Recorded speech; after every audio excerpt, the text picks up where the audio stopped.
चौथा अध्याय। अभी आपने जिस कर्मयोग में काम के नाश के लिए प्रेरणा की है, उस कर्मयोग की क्या परंपरा है? भगवान बोले, इस अविनाशी योग को मैंने सबसे पहले सूर्य से कहा था, फिर सूर्य ने अपने पुत्र मनु से और मनु ने अपने पुत्र इक्ष्वाकु से कहा। इस तरह से परंतप परंपरा से चलते आए इस योग को राज ऋषियों ने जाना, परंतु बहुत समय बीत जाने के कारण यह योग इस मनुष्य लोक में लुप्त प्राय हो गया है। तू मेरा भक्त और प्रिय सखा है, इसलिए वही पुरातन योग आज मैंने तेरे से कहा है, जो कि बड़े उत्तम रहस्य की बात है। अर्जुन बोले, परंतु भगवान, जिस सूर्य को आपने उपदेश दिया था वह तो बहुत पहले उत्पन्न हुआ है, जबकि आपका जन्म तो अभी हुआ है। अतः मैं ये कैसे जानूं कि आपने ही सृष्टि के आरंभ में सूर्य को उपदेश दिया था? भगवान बोले, हे परंतप अर्जुन, यह बात मेरे इस जन्म की ही नहीं है। मेरे और तेरे बहुत से जन्म हो चुके हैं, उन सबको मैं जानता हूँ। अर्थात किस किस जन्म में मैंने और तूने क्या क्या किया, उन सब बातों को मैं जानता हूँ, पर तू अपने जन्मों और कर्मों को भी नहीं जानता। जैसे मेरा जन्म हुआ है, ऐसे ही आपका जन्म नहीं हुआ है क्या? नहीं भैया, मैं अजन्मा, अविनाशी तथा संपूर्ण प्राणियों का ईश्वर रहता हुआ ही अपनी प्रकृति को वश में करके अपनी योग माया से प्रकट होता हूँ। आपके प्रकट होने का अवसर कौन सा है भगवान? हे भरतवंशी अर्जुन, जब जब धर्म की हानि और अधर्म की वृद्धि होती है, तब तब मैं अवतार लेता हूँ। आपका अवतार लेने का प्रयोजन क्या है भगवान? साधुओं की रक्षा, दुष्टों का विनाश और धर्म की भली भांति स्थापना करने के लिए मैं युग युग में अवतार लेता हूँ। इस तरह बार बार जन्म लेने से क्या आप बंधते नहीं भगवान? नहीं अर्जुन, मेरे जन्म और कर्म दिव्य हैं। अपना कुछ भी स्वार्थ न रखकर केवल दुनिया का हित करने के लिए ही मैं प्रकट होता हूँ।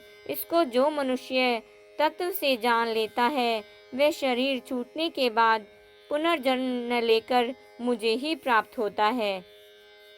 आपको ही प्राप्त होता है, इसका कोई प्रमाण भी है भगवान? हाँ, जो मनुष्य ही तल्लीन और मेरे ही आश्रित ही हो गए हैं, ऐसे बहुत से मनुष्य ज्ञान से अर्थात मेरे जन्म और कर्म की दिव्यता को तत्व से जानने से पवित्र होकर तथा राग, भय और क्रोध से रहित होकर मुझे प्राप्त हो चुके हैं। वे किस भाव से आपके आश्रित होते हैं? हे पार्थ, जो मनुष्य संसार से विमुख होकर जिस भाव से मेरे शरण हो जाते हैं, मैं भी उनके साथ उसी भाव से बर्ताव करता हूँ। मेरे इस बर्ताव का संसार मात्र के मनुष्यों पर बड़ा असर पड़ता है, जिससे वे भी स्वार्थ और अभिमान का त्याग करके दूसरों का हित करने में तत्पर हो जाते हैं। आप अपने शरण होने वालों के इतने अनुकूल हो जाते हैं, फिर भी मनुष्य आपको छोड़कर देवताओं की उपासना क्यों करते हैं? उनके भीतर संसार का महत्व होने से वे कर्मजन्य सिद्धि को चाहते हैं, इसलिए वे मेरे को छोड़कर देवताओं की उपासना करते हैं, क्योंकि इस मनुष्य लोक में कर्मजन्य सिद्धि शीघ्र होती है। अर्जुन बोले, जैसे मनुष्य कर्मजन्य सिद्धि के उद्देश्य से देवताओं की उपासना करते हैं, अर्थात शुभ कर्म करते हैं, ऐसे ही आप भी किसी फल के उद्देश्य से किसी कार्य को करते होंगे। भगवान बोले, मैं जीवों के गुणों और कर्मों के अनुसार चारों वर्णों ब्राह्मण, क्षत्रिय, वैश्य और शूद्र की रचना करता हूँ, परंतु मैं सृष्टि रचना आदि का कार्य कर्तव्य और फलेच्छा रहित होकर ही करता हूँ, इसलिए वे कर्म मेरे को बांधते नहीं। इतना ही नहीं, इस प्रकार मेरे को तत्व से जानने वाले भी कर्मों से कभी बांधते नहीं। इस प्रकार किसी ने कर्म किए भी हैं क्या भगवान? हाँ, पहले जो मुमुक्षु हुए हैं उन्होंने भी इस प्रकार जानकर कर्म किए हैं। इसलिए तू भी पूर्वजों के द्वारा सदा से किए जाने वाले कर्मों को उन्हीं की तरह कर। जिस कर्म को मुमुक्षुओं ने किया है, जिस कर्म को करने के लिए आप आज्ञा दे रहे हैं, वे कर्म क्या है भगवान? कर्म क्या है और अकर्म क्या है, इस विषय में बड़े बड़े विद्वान भी मोहित हो जाते हैं। अब मैं वही कर्म तत्व तुझे बताता हूँ, जिसको जानकर तू संसार बंधन से मुक्त हो जाएगा। वह कर्म 3 प्रकार का है, कर्म, अकर्म और विकर्म।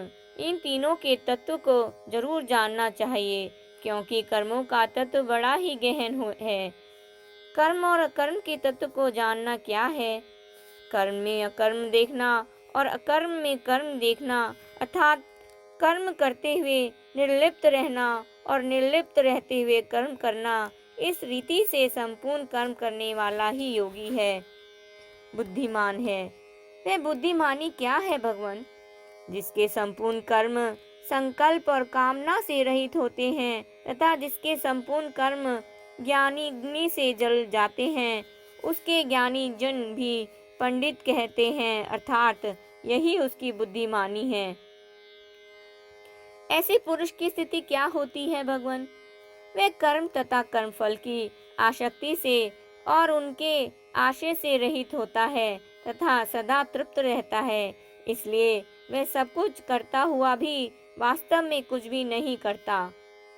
अगर कोई साधक निवृत्ति परायण हो तो शरीर और अंतःकरणों को वश में करने वाला, सब प्रकार के संग्रह का त्याग करने वाला और संसार की आशा से रहित साधक केवल शरीर संबंधी कर्म करता हुआ भी बंधता नहीं। अगर कोई साधक प्रवृत्ति परायण हो तो वह भी जैसी परिस्थिति आती है उसी में संतुष्ट रहता है।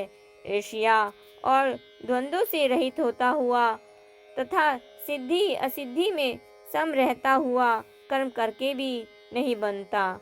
इतना ही नहीं, जो आसक्ति रहित और स्वाधीन है तथा जिसका निश्चय केवल परमात्मा को प्राप्त करने का ही है, ऐसे केवल यज्ञ के लिए कर्म करने वाले साधक के संपूर्ण कर्म विलीन हो जाते हैं।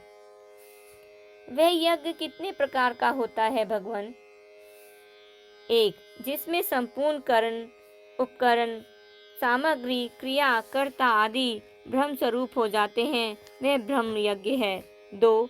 जिसमें संपूर्ण पदार्थ, क्रिया आदि मेरे अर्पण हो जाती है, वह भगवद पर रूप यज्ञ है।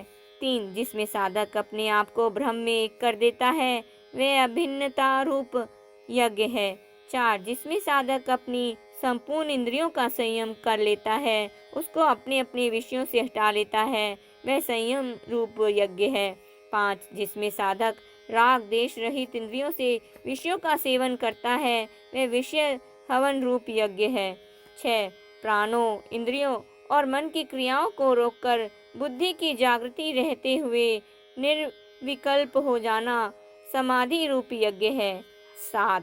लोकोपकार के लिए अपना धन खर्च करना द्रव्य यज्ञ है। 8. अपने धर्म का पालन करने में जो कठिनता आती है उसको प्रसन्नता पूर्वक सहना तपो यज्ञ है। 9. कार्य की सिद्धि और असिद्धि में तथा फल की प्राप्ति और अप्राप्ति में सम रहना योग यज्ञ है। 10. सत्य शास्त्रों का पठन पाठन तथा नाम जप आदि करना स्वाध्याय रूप ज्ञान यज्ञ है। 11. पूरक, कुंभक और रेचक पूर्वक प्राणायाम करना प्राणायाम रूप यज्ञ है। 12. नियमित आहार करते हुए प्राणों को अपने अपने स्थानों में ही रोक देना स्तंभवृत्ति प्राणायाम रूप यज्ञ है। ये संपूर्ण यज्ञ केवल कर्मों से संबंध विच्छेद करने के लिए ही हैं। ऐसा जानकर इन यज्ञों का अनुष्ठान करने वाले साधक के संपूर्ण पापों का नाश हो जाता है। पापों का नाश होने पर क्या होता है भगवान? हे कुरुवंशियों में श्रेष्ठ अर्जुन, उन यज्ञ करने वालों को अमृत स्वरूप परमात्मा की प्राप्ति हो जाती है, परंतु जो यज्ञ करता ही नहीं उसके लिए यह मनुष्य लोग भी लाभदायक नहीं होता, फिर परलोक कैसे लाभदायक हो सकता है। ऐसे यज्ञों का वर्णन और कहाँ हुआ है भगवान? इस प्रकार के और भी कई तरह के यज्ञों का वर्णन वेदों में विस्तार से हुआ है। उन सब यज्ञों को तू कर्म जन्य जान। इस प्रकार जानकर यज्ञ करने से तू कर्म बंधन से मुक्त हो जाएगा। सब यज्ञों में श्रेष्ठ यज्ञ कौन सा है भगवान? हे परम तप, उन सब कर्मजन्य यज्ञों से ज्ञान यज्ञ श्रेष्ठ है, क्योंकि ज्ञान यज्ञ में संपूर्ण कर्म और पदार्थ समाप्त हो जाते हैं। वे ज्ञान कैसे प्राप्त करें भगवान? उस ज्ञान की प्राप्ति के लिए तू ज्ञानी तत्वदर्शी महापुरुषों के पास जा, उनके चरणों में दंडवत प्रणाम कर, उनकी सेवा कर और उनसे आदर पूर्वक तत्व की जिज्ञासा के विषयों में प्रश्न कर। तत्व से ज्ञानी महापुरुष तुझे ज्ञान का उपदेश देंगे। उनके दिए हुए ज्ञान से क्या होगा भगवान? हे अर्जुन, इस ज्ञान के प्राप्त होने पर तुझे फिर कभी मोह नहीं होगा तथा उस ज्ञान से तू संपूर्ण प्राणियों को पहले अपने में और फिर मेरे में देखेगा, अर्थात सब जगह एक परमात्म तत्व का ही अनुभव करेगा। इस ज्ञान की क्या और भी कोई महिमा है भगवान?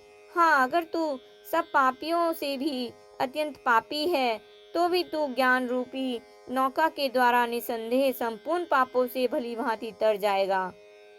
जैसे नौका से समुद्र तरने पर समुद्र तो रहता ही है, ऐसे ही पापों से तरने पर पाप तो रहते ही होंगे भगवान।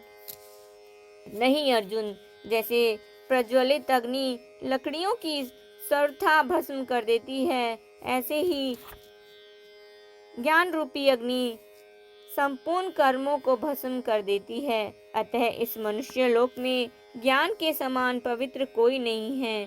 उसी ज्ञान को कर्म योग के द्वारा सिद्ध हुआ मनुष्य अवश्य ही स्वयं अपने आप में पा लेता है। जो ज्ञान कर्म योग से सिद्ध हुए मनुष्य को अपने आप प्राप्त हो जाता है, वे ज्ञान अन्य साधकों को किस प्रकार प्राप्त होता है भगवान? इंद्रियों को वश में करने वाले साधन परायण और श्रद्धावान साधक को वह ज्ञान प्राप्त हो जाता है और ज्ञान को प्राप्त होकर वह बहुत जल्दी परम शांति को प्राप्त होता है। इस ज्ञान की प्राप्ति में बाधा क्या है भगवान? जो खुद तो जानता नहीं और दूसरों पर श्रद्धा करता नहीं, दूसरों की बात मानता नहीं तथा जिसके भीतर में संशय पड़ा रहता है, ऐसे मनुष्य का पतन हो जाता है। ऐसे संशय वाले मनुष्य के लिए न यह लोक सुखदायी होता है और न परलोक ही। संशय के नष्ट होने पर क्या होता है भगवान? हे धनंजय, जिसने समता के द्वारा संपूर्ण कर्मों से संबंध विच्छेद कर लिया है और ज्ञान के द्वारा संपूर्ण संशयों का नाश कर दिया है, ऐसे स्वरूप परायण मनुष्य को कर्म नहीं बांधते। अतः हे भरतवंशी अर्जुन, तू हृदय में स्थित अज्ञान से उत्पन्न होने वाले संशय का ज्ञान रूप तलवार से छेदन करके समता में स्थित हो जा और युद्ध के लिए खड़ा हो जा।